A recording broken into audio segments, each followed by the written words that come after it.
স্বামী আর স্ত্রী কথা বলতেছে, মনের আলাপ করে, মধুর আলাপ।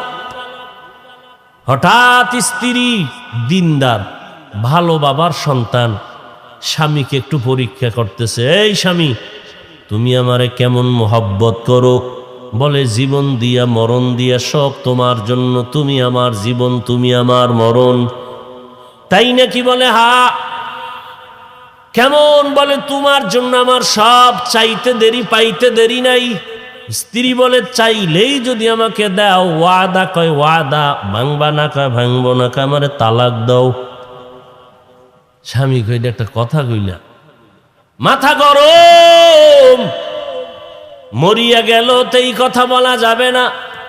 যা চাইবা দিব, তবে এমন একটা জিনিস কেন চাইলা যেটা দেওয়ার মতো না? ওয়াদা করেছো। দুইজনে তর্ক বিতর্ক, সমাধানের জন্য পয়গম্বরের দরবারে রওয়ানা। রাস্তার মাঝখানে গিয়া স্বামী বেচারা রাস্তায় পড়িয়া গিয়া পাও ভেঙ্গে গেল। বাঁচাও বাঁচাও বলে কান্নার আওয়াজ।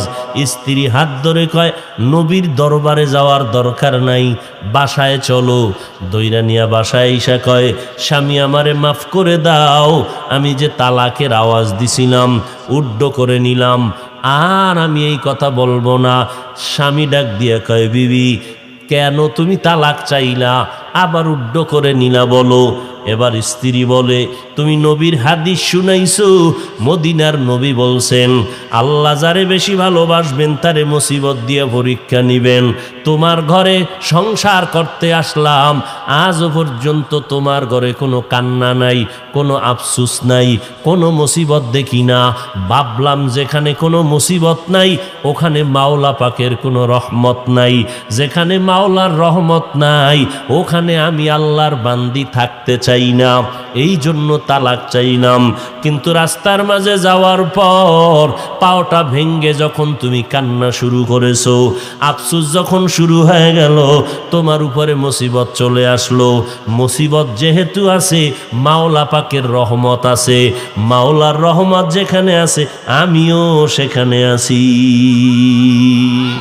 কাদের কুদরত দারি বার কামাল, আন্তা রব্বি আন্তা হাসবি জুল জালাল, তুহি কাদের জলিলুল্লাহ জাহাদার, বহর হালে তুহি মেরা নেগাহদার। এরে পর্দার আড়ালের আম্মা জানেরা, ও বৃদ্ধ বাবাজি, ও যুবক, 12টা মাস পায়ে ধরে ধরে ধরে ধরে বিনয়ের সাথে নরম নরম ভাষা দিয়া বয়ান করি। 12 মাস কিসের রৌদ্র, কিসের বৃষ্টি, মানুষ শীতের টাইম ছাড়া বয়ান শুনতো না। আর এখন দিন নাই রাত নাই, ফজরের পরে, জহুরের পরে, আসরের পরে, মাগরিবের পরে আমি যদি মানুষের দাবি অনুযায়ী খালি কলম দিয়া ডায়েরি করতে থাকি, মনে হয় পুরা জিন্দেগিটাই সারা দিন রাত্র শুধু বয়ানের উপরেই থাকতে হবে।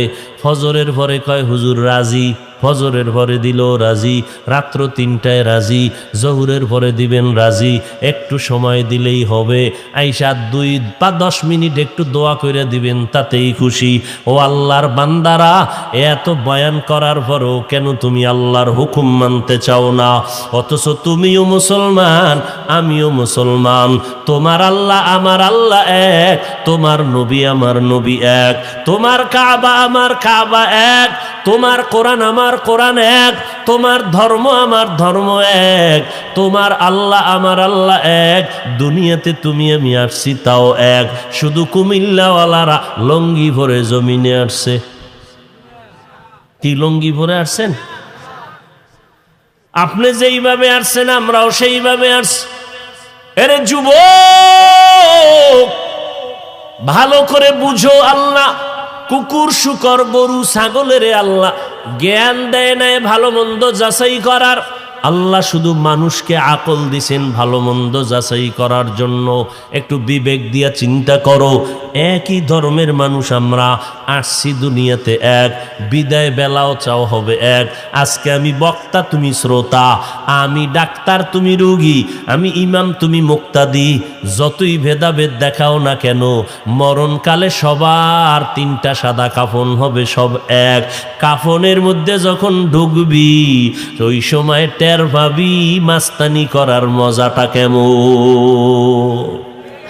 কে মাওলানা, কে মুফতি, কে আলেম, কে মূর্খ, কে ইমাম, কে মুক্তাদি। কাফনে ঢুকলে কোনো আর ভেদাভেদ নাই, লেখা থাকবে তিনটা সাদা কাফন।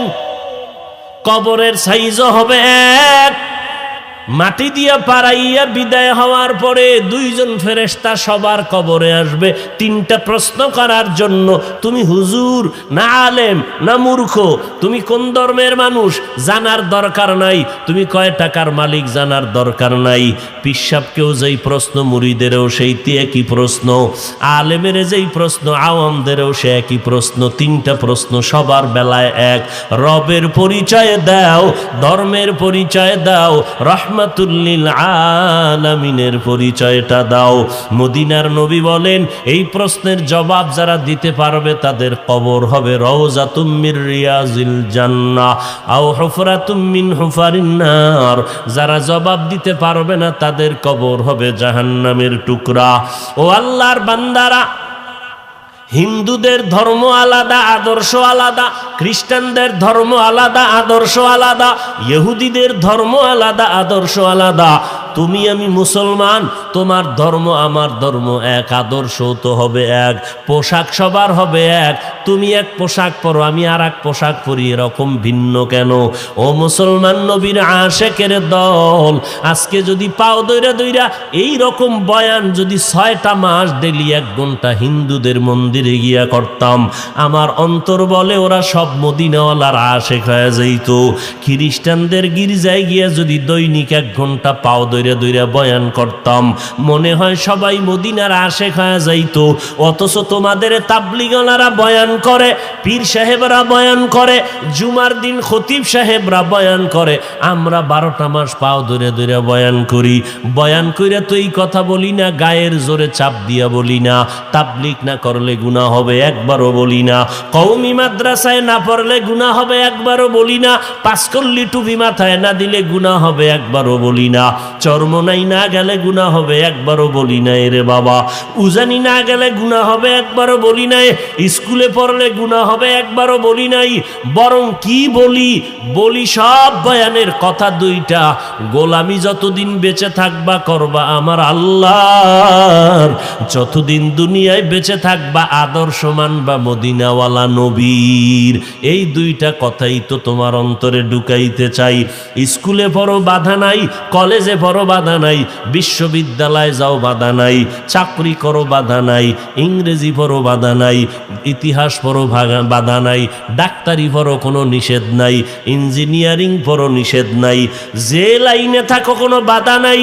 ইসলাম তোমাকে নিষেধ করে নাই, আল্লাহ কয় নাই পাগড়ি মাথায় দিয়া সারাদিন তসবি টান, ব্যবসা বাণিজ্য করবি না। ইসলাম এমনটা বলে নাই। ব্যবসা করো বাধা নাই, চাকরি করো বাধা নাই। চাকরি করাও মুসলমানের কাজ, ব্যবসা করো এটাও ইসলামের নিদর্শন। আমার নবীও ব্যবসা করেছেন, আমার নবীও চাকরি করেছেন, সাহাবায়ে কেরাম ব্যবসা করেছেন, সাহাবায়ে কেরাম চাকরিও করেছেন। ও আল্লাহর বান্দারা, যেই লাইনে থাকো থাকো, কোনো বাধা নাই, তবে আল্লাহর গোলামিটা করো। 5 ওয়াক্ত নামাজ ঠিক মতো আদায় করো, মা বাবার দোয়া নিয়ে চলবা, ওলামায়ে কেরামের পরামর্শ নিয়ে সামনে আগাইবা। দেশের বিরুদ্ধে, জাতির বিরুদ্ধে কোনো ষড়যন্ত্র করবা না, মা বাবার সাথে বেয়াদবি করবা না। কারণ মা বাবার চোখের পানি আর দোয়া ছাড়া এই চেয়ারে বসতে পারি নাই। মা বাবার চোখের পানি আর দোয়া ছাড়া, এ যুবক পরীক্ষায় ভালো নাম্বার পাও নাই, মা বাবার দোয়া চোখের পানি ছাড়া তুমি গাড়ির মালিক হতে পারো নাই। মা বাবার চোখের পানি আর দোয়া ছাড়া বাড়ির মালিক হতে পারো নাই। মা বাবার দোয়া আর চোখের পানি ছাড়া সম্মানের চেয়ার পাও নাই। ওই মা বাবারে কষ্ট দিয়ে আগাইতে পারবা না। ও আল্লাহর বান্দারা, তোমার ডানে বামে তাকায় দেখো, মনে মনে ধোঁকা আসতে পারে। আমি দুনিয়ার লাইনে চলি, কেমনে নবীর তরিকা মানিয়া চলবো? একটু নজর করিয়া ডানে বামে তাকাও, নজর করে দেখো তোমার আমার মতো যুবক জীবনে মাদ্রাসায় পড়ে নাই, জেনারেল লাইনে থাকিয়াও দেখো 5 ওয়াক্ত নামাজ পড়ে, স্কুলে পড়ে, কলেজে পড়ে। তুমি নিজেই জবাব দাও, আছে না নাই? তোমার বিবেকটাকে জিজ্ঞাসা করো, তুমি কেন পারো না রে বাবা? তোমার মতো যুবক সন্তান র্যাব, আর্মি, পুলিশ, বিডিআর এর চাকরি করে, 5 ওয়াক্ত নামাজি আছে না নাই? তোমার বিবেকটাকে জিজ্ঞাসা করো, তুমি কেন পারো না রে বাবা? তোমার উপরে বুঝি আল্লাহ বেজার? তোমার মা বাবার অভিশাপ লাগছে অপরাধের কারণে। তোমার মতো সন্তান রাস্তায় গাড়ি চালায়, ড্রাইভারি করে, এক বেলার নামাজ বাদ দেয় না। তুমি কেন পারো না রে বাবা? তোমার মতো সন্তান কৃষিকাজ করে, গামছা বিছাইয়া জমিনে নামাজ আদায় করে, এরপরও নামাজ ছাড়ে না। তুমি কেন পারবা না? তোমার মতো কত সন্তান বাজারে ব্যবসা করে, কোটি টাকার মালিক, হারাম খায় না, মানুষের সাথে ধোকাও দেয় না, নামাজ ছাড়ে না। তুমি কেন পারবা না রে বাবা? মনে মনে ভাবতেছো হুজুরদের কথা মিথ্যা, কোরআন মিথ্যা। একটা প্রমাণ পারলে এখন দাও, এখন দাড়ি কেটে ফেলবো, এখন প্যান্ট শার্ট টাই লাগাবো, রাস্তায় নাচ গান করবো। আজও পর্যন্ত 1500 বছর হয়ে গেল, আল্লাহর কোরআনের একটা ভুল কেউ বের করতে পারলো না। বরং অনেক পণ্ডিতেরা ভুল বের করতে গিয়ে কালেমা পড়ে মুসলমান হয়ে গেল। ও আল্লাহর বান্দারা, আল্লাহর কোরআন সত্য। এমন একজন নবী পাইছো যেই নবীর 63 বছর হায়াতে একটা মিথ্যা কথা জীবনও বলে নাই। এমন একজন নেতার নাম পারলে বল, যেই নেতা মিথ্যা কথা বলে না। আছে? থাকলে বল। জমিনের মধ্যে এমন একজন মনীষীর নাম বল, এমন একজন নেতার নাম বল যে মিথ্যা কথা বলে না। একমাত্র আমার নবী রহমাতুল্লিল আলামিন 63 বছর হায়াতে জীবনে একটা মিথ্যা কথা বলেন নাই। যেই নবীর জীবনে মিথ্যা নাই, তার চরিত্রের মধ্যে কোনো ঝামেলা নাই, তার আদর্শের মধ্যে কোনো ঝামেলা নাই। ওই নবীর আদর্শ কেন গ্রহণ করবা না? হিন্দুরা নবীর আদর্শ দেইখা মুসলমান হয়, খ্রিস্টান ধর্ম বাদ দিয়া মুসলমান হয় নবীর আদর্শ দেইখা। আর তুমি মুসলমানের ঘরে জন্ম নিলা, বাবা মুসলমান, দাদা মুসলমান, হুজুরদের বয়ানের পরেও তুমি নবীর তরিকা মানতে চাও না। আমি টুপি মাথায় না দিলে লজ্জা লাগে, আর তুমি কেমন মুসলমান টুপি মাথায় দিতে লজ্জা পাও? তোমার মতো বেহায়া আর কেউ আছে? তুমি মুসলমান, আমি মুসলমান, আমি দাড়ি কাটতে লজ্জা পাই, তুমি দাড়ি রাখতে লজ্জা পাও। আমি পর্দা রক্ষা না করলে লজ্জা পাই, তুমি পর্দা করতে লজ্জা পাও। আমি মসজিদে নামাজের সময় না গেলে লজ্জা লাগে, আর তুমি মসজিদে ঢুকতে বড় লজ্জা পাইতেছো। তুমি কেমন মুসলমান? আসলে হেদায়েতের মালিক আমার আল্লাহ আমার নবীকে দেখলো, চোখ দিয়া তাকাইয়া নবীরে ভক্তি করলো, নবীরে মোহাব্বত করলো, নবীর 13টা বছর বয়ান শুনলো, এরপরও নসিবে কালেমা আসলো না। কার? আবু জাহাল 13টা বছর নবীরে দেখলো, বয়ান শুনলো, কালেমা পড়লো না। আর ওমরের মতো বান্দা নবীর কল্লা কাটতে আসিয়া কালেমা পড়িয়া মুসলমান হয়ে গেল। এরে নবীর উম্মতের দল, যেই নবী ওমরের জন্য দোয়া করে বলছেন, লাউ কানা বাদি নবিয়্যুন লাকানা ওমর, আমি মুহাম্মদের পরে আল্লাহ যদি আর কাউকে নবী বানাইতেন, ওমরেরে আমার পরে নবী আল্লাহ বানাইতেন। কেমন মর্যাদা আল্লাহ দান করছেন। এই ময়দানেও 2 লাইনের মানুষ আছে। একদল মানুষ আবু জাহালের শক্ত অন্তরওয়ালা আছে। হাজারো বয়ানে দিল নরম হবে না, কান্না আসবে না, চোখে পানিও আসবে না, তওবা নসিব হবে না। আবার ওমরের নরম দিলওয়ালা কিছু মানুষ এই প্যান্ডেলে আছে, যারা জীবনভর গুনাহ করছে। এই বয়ানে আইসা তওবা করে কান্না করে বলবে, আল্লাহ তুমি আমারে মাফ করিয়া দাও, আজকে থেকে নামাজ ছাড়বো না, বেপরদায় চলবো না, মা বাবারে কষ্ট দিব না, নবীর তরিকার বাহিরে চলবো না। তওবা করিয়া বাসায় যাবে, মাকে গিয়া বলবে, মা তুমি আমার মাথায় হাত দিয়ে একটু দোয়া করিয়া দাও, আমার উপরে বুঝি আল্লাহ গুনার কারণে বেজার হয়ে গেল। মোনাজাত ধরলো, অনেকে কান্না করলো, আমার চোখে কেন পানি নাই? গুনার কারণে দিলটা পাথর হয়ে গেছে, এ কারণে চোখে পানি আসে না। ও মা তুমি আমার জন্য দোয়া করো। কোনো মা যদি সন্তানের মাথায় হাত বুলাইয়া দোয়া করে, আর সে আজিমে তাড়াতাড়ি চলিয়া যাবে। ও যুবকেরা, ও বৃদ্ধ বাবাজিরা, এখনো কি তওবা করবা না? ও যুবক, মনের শখ মিটাইয়া গুনাহ তো কম করো নাই। মনে চাইছে মোবাইল চালাইয়া সারা রাত কাটাবি, কম কাটাও নাই। সারাটা রাত্র মোবাইলের দিকে তাকায় তাকায় কবিরা গুনাহ করেছো। মা ডাক দিছে, মায়েরে গালি দিছো, বাবায় বাধা দিছে, বাবারে গালি দিছো। সারাটা রাত মোবাইল চালাইছো, শিক্ষকের সাথে বেয়াদবি করছো এই মোবাইলের কারণে, বন্ধু বান্ধবের সাথে বেয়াদবি করছো এই মোবাইলের কারণে। আজকে মোবাইলটারে আপন বানাইয়া চোখের পাওয়ার নষ্ট করছো, হার্ট নষ্ট করলি, কিডনির উপরে আক্রমণ করলি, নিজের জীবন যৌবনটারে ধ্বংস করে ফেললি রে বাবা। এখনো কি তওবা করবি না? আল্লাহর কাছে মনে মনে তওবা করো রে বাবা। মনে মনে আল্লাহকে বলো, আল্লাহ আমার মতো গুনাহগার এই ময়দানে কেউ নাই, আজকে থেকে তওবার নিয়ত করে ফেললাম। ও পর্দার আড়ালের মা বোনেরা, আপনাদের আল্লাহ সন্তান দান করেছেন, সন্তানগুলো আদর্শওয়ালা বানায় যান।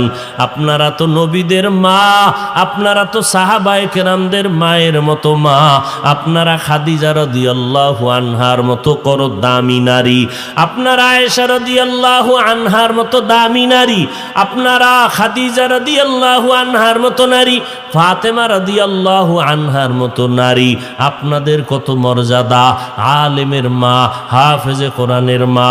এরে আম্মা জান, আপনার মতো কত নারী এখনো আছে, 5 ওয়াক্ত নামাজ পড়ে, পর্দা করে, হালাল খায়, স্বামীর মাল হেফাজত করে। কয়দিন আর দুনিয়াতে বাহাদুরি করবেন? মরিয়া গেলে এলাকার কেউ জানবেও না যে আপনি মরিয়া গেছেন। তবে একটা ভালো সন্তান যদি রেখে যান, আদর্শবান ডাক্তার বানাইয়া যান, সন্তানটারে আদর্শবান ইঞ্জিনিয়ার বানায় যান, সন্তানের আদর্শ দেখিয়া ব্যবহার পাইয়া এলাকার মানুষ দোয়া করবে।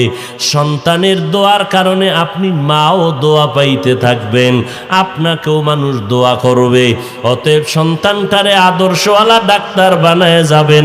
আপনার সন্তানের ব্যবহারে কোনো আলেম যেন কষ্ট না পায়, আপনার সন্তানের আচরণে যেন কোনো মুরব্বীরা কষ্ট না পায়, আপনার সন্তানের ব্যবহারে যেন কোনো বন্ধু বান্ধব কষ্ট না পায়।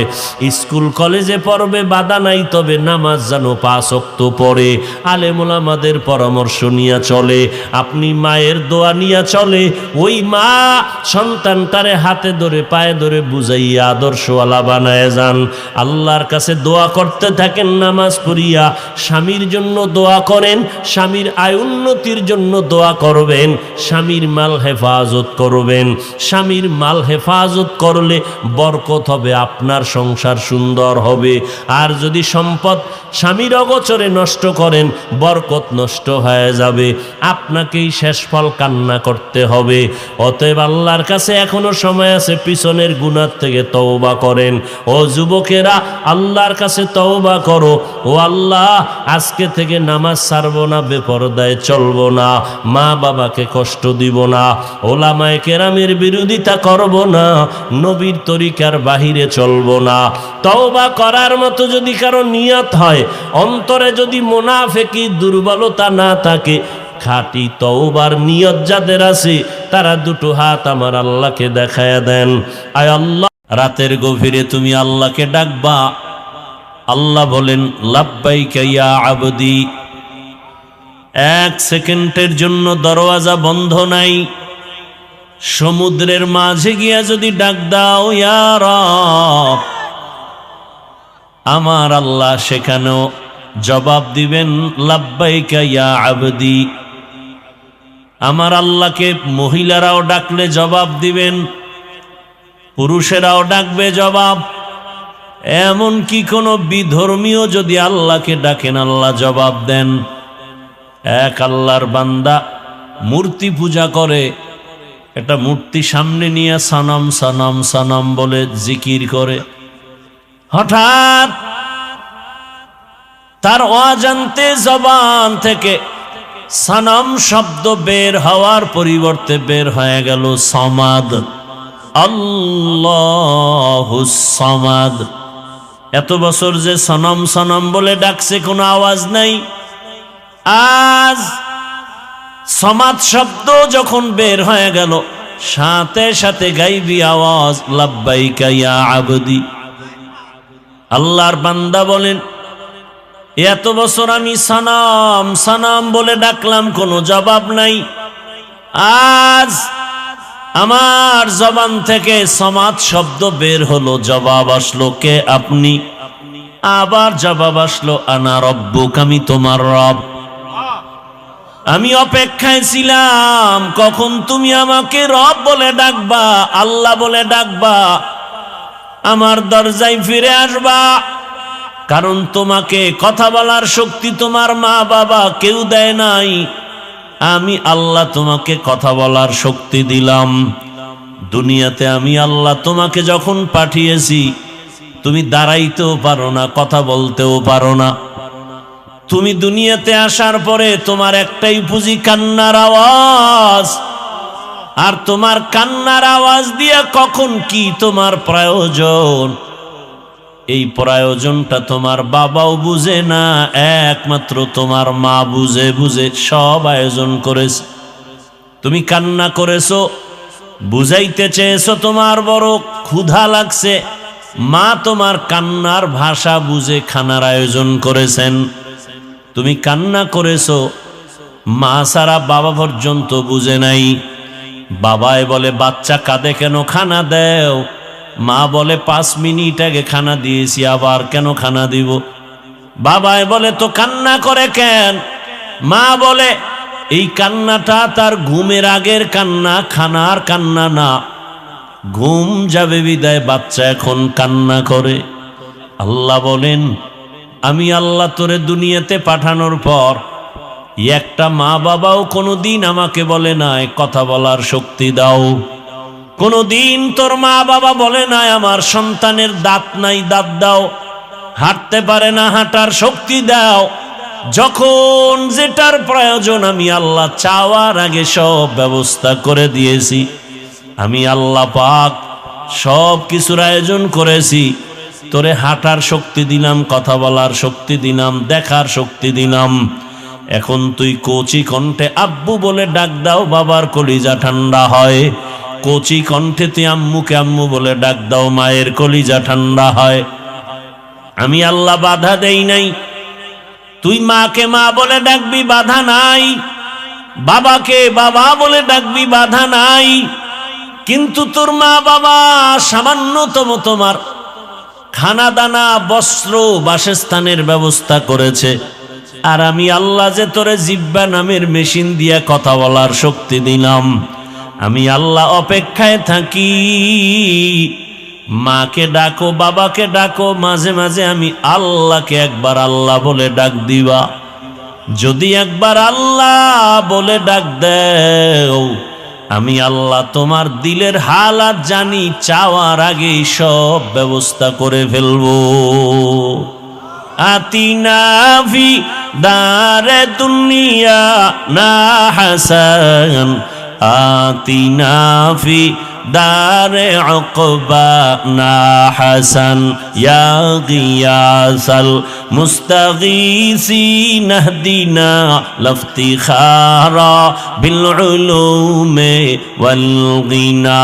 হর গরিদে নেক তু তৈয়ার হে, जो न मांगे उससे तू बेजार है।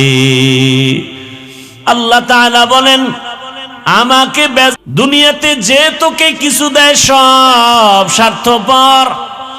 তাকায় দেখ, স্বার্থে আঘাত লাগার কারণে মা সন্তানকে মেরে ফেলেছে, আবার সন্তান মায়ের গায়ে হাত তুলে স্বার্থের কারণে।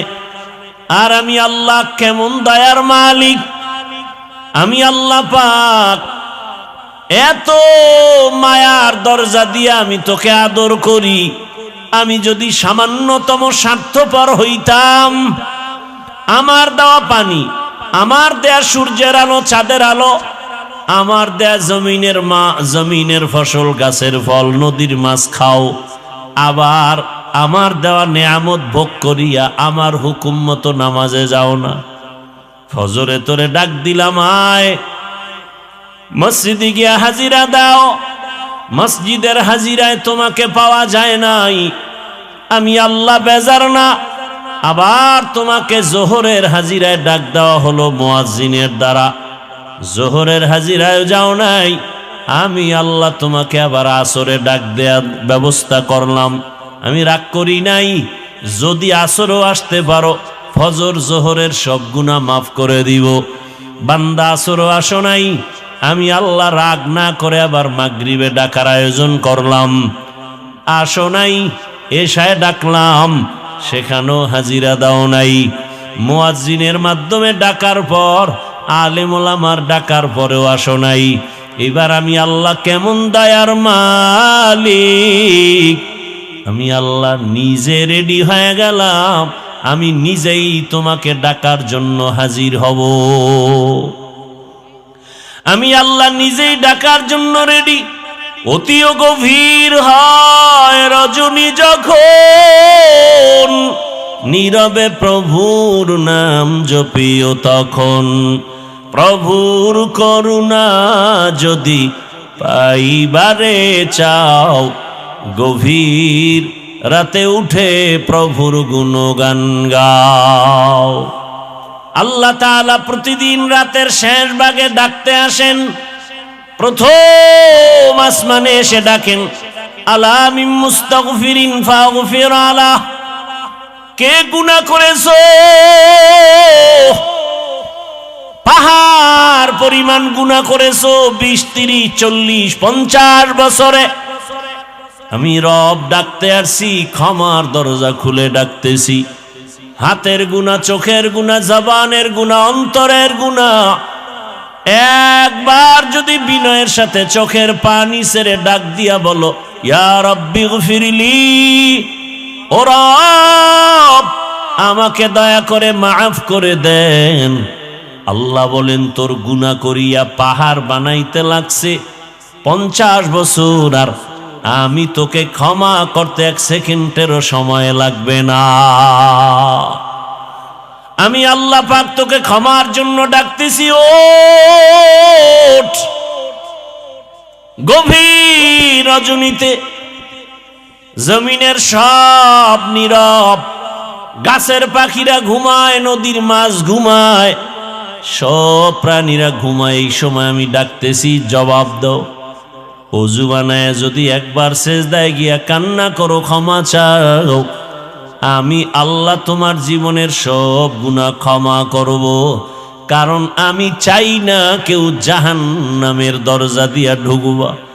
কারণ আমি আল্লাহ জানি জাহান্নাম কত ভয়ঙ্কর, আর তুমি বান্দা কতই দুর্বল।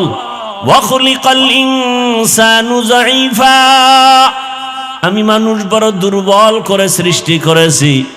আমি আল্লাহ চাই না আমার মোহাব্বতের বান্দা জাহান্নামে যাবে। আমি আল্লাহর জন্য ক্ষমার দরজা খুলে বারবার ডাকতেছি। আমি আল্লাহ যদি স্বার্থপর হইতাম, যারা আমার দেয়া নেয়ামত ভোগ করি আমার হুকুম মানো না, নামাজ রোজা করো না, দাড়ি ওসার রাখো না, আমি আল্লাহ ঘুমের মধ্যে তোকে এমন ঘুম পাড়ায় দিতাম আর সজাগ হতে পারতি না। আমি আল্লাহ চাই না তুমি গুনাহ নিয়ে আমার আদালতে আসবা। আমি আল্লাহ বারবার তওবার দরজা দিয়া ডাকি, বান্দা পেছনের গুনাহ থেকে ক্ষমা চাইয়া নতুন ভাবে তওবা করে ইবাদতের ময়দানে দাঁড়ায় যাও, আমলের ময়দানে আগায় যাও। আর তওবা করো, নামাজ ছাড়বা না, বেপরদায় চলবা না, আল্লাহর হুকুমের বাহিরে চলবা না। তওবা করে যদি আর আল্লাহর রহমতের দরজায় যদি দাঁড়াইতে পারো, আমি আল্লাহ তোমার জীবনের সব গুনাহ মাফ করে দিব। আল্লাহ বলেন, আমি আল্লাহ তো তোমার খানার আয়োজন করেছি, তোমার ঘুমের আয়োজন করেছি, তোমার চলাফেরার আয়োজন করেছি। ও বান্দা, আমি আল্লাহ তোমার যা প্রয়োজন ব্যবস্থা করে দিলাম। দুনিয়াতে চলার জন্য আলোর প্রয়োজন, সূর্য আর চাঁদ দিয়ে আলোর ব্যবস্থা করে দিলাম। দুনিয়াতে চলার জন্য তোমার খানার প্রয়োজন, আমি আল্লাহ মোহাব্বত করে ভালো খানার আয়োজন করে দিলাম। খানা তো আমি পিপিলিকারেও দেই, গর্তের সব প্রাণীর খানা আমি দেই, নদীর মাছের খানাও আমি দেই, জঙ্গলের প্রাণীর খানাও আমি দেই। কিন্তু বান্দা, তোমার খানাটা আলাদা পিওর করে বানিয়েছি। বান্দা, তুমি ভাত খাও, চালটা আমি কাভার করে দিলাম, রুটি খাও, গমটাও কাভারে আটকায় দিলাম, যাতে তোমার কোনো দূষিত কিছু বাহির থেকে প্রবেশ করার সুযোগ না পায়। স্বচ্ছ পানির প্রয়োজন, পানি দিলাম, ময়লা ধুয়ে নাও। তোমার চাল আর রুটি রেডি, এখন খাওয়ার জন্য তোমার প্রয়োজন সবজি তরকারি, আমি আল্লাহ কুদরতের দ্বারা তরকারির আয়োজন করে দিলাম। তরকারিও রেডি, পাকানোর জন্য মশলা দরকার, আমি আল্লাহ কুদরতের দ্বারা তোমার মশলারও ব্যবস্থা করলাম। পেঁয়াজ রসুন সব নিয়ামত আল্লাহ দান করেছেন, কোনো দুনিয়াওয়ালারা দান করে নাই। আল্লাহ বলেন, বান্দা তোমার শরীরকে তাজা রাখার জন্য সব ব্যবস্থা করলাম। তরকারি ভালো লাগে না, মাছ খাবা, মাছ কত ধরনের মাছ দিয়ে দিলাম, খাও, কাবারে আটকায় দিলাম যেন ময়লা তোমার ভেতরে না যায়। গোশত খাইবা, হাজারো ধরনের হালাল পন্থায় গোশতের আয়োজন করলাম। এত কিছু দিয়া আমি আল্লাহ তোমার থেকে কোনো টাকা চাই না, পয়সা চাই না। আমি চাই তুমি ব্যবসা করো, তুমি চাকরি করো, লেখাপড়া করো, সবগুলোকে তুমি ইবাদত বানায় করো। নবীর তরিকায় যদি করতে পারো, তোমার ব্যবসাটাও ইবাদত হবে। নবীর আদর্শ মেনে যদি ঘুমাইতে পারো, ঘুমটাও ইবাদত হবে। নবীজির আদর্শ মেনে যদি খানা খাও, ইবাদতে পরিণত হয়ে যাবে। নবীজির আদর্শ মেনে তুমি চাকরি করো, ইবাদত হয়ে যাবে। আর আমি আল্লাহ ইবাদত করনেওয়ালাকে বিনা হিসাবে জান্নাত দিয়ে দিব। ইবাদত, অনেকে মনে করে তসবিহ নাও, পাগড়ি লাগাও, মসজিদে গিয়া জিকির আজকার করো, তেলাওয়াত করো, নামাজ পড়ো, ইবাদত শেষ। না, দুনিয়াতে তুমি যখন যা করবা সবগুলো রসুলের আদর্শ মতো করো, সব ইবাদত। আল্লাহ পাক সে নিয়ম পদ্ধতি কোরআনে রসুলের মাধ্যমে হাদিসে দিয়েছেন। পরিবার কেমনে চালাইবা, নবীজি নিজে প্র্যাকটিক্যাল দেখায় গেছেন, থিওরিক্যাল পদ্ধতিও কোরআন হাদিসে দিয়েছেন। পরিবার, সমাজ, রাষ্ট্র, সব বিষয় ইসলামের দিক নির্দেশনা আছে না নাই? আছে। মাইনা নবীর আদর্শ মতো চললেই সব কিছু তার ইবাদতে পরিণত হয়ে যাবে। আল্লাহ আমাদের বুঝার, আমল করার তৌফিক দান করেন। আরো আস্তে করে বলি, বিশাল আয়োজন, ইমাম সমাজ এই আয়োজন করেন প্রতি বছর। আল্লাহ তাদের এই আয়োজনে বরকত দান করেন, সারা দেশে খেদমতের জন্য কবুল করেন। শেষ দোয়া করে এরপরে আপনারা যাবেন, এর আগে যাবেন না তো এর মধ্যে আপনাদের কাছে রুমাল বা ব্যাগ নিয়ে যাবে।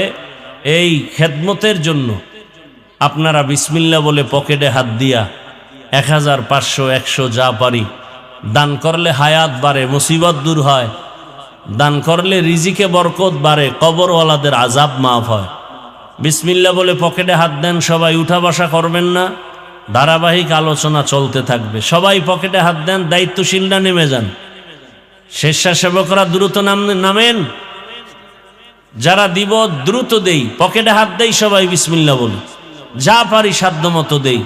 আল্লাহ সবার দান কবুল করেন, হায়াতে ইজ্জতে রিজিকে আল্লাহ বরকত দান করেন, কবরওয়ালাদেরকে জান্নাত দান করেন। স্বেচ্ছাসেবকরা দ্রুত হাঁটেন, আল্লাহ মাহফিল শেষ পর্যন্ত কবুল করেন। সুবহানাল্লাহি ওয়া বিহামদিহি, সুবহানাকাল্লাহুম্মা বিহামদিকা, আশহাদু আল্লা ইলাহা ইল্লা আনতা আস্তাগফিরুকা ওয়া আতুবু ইলাইক।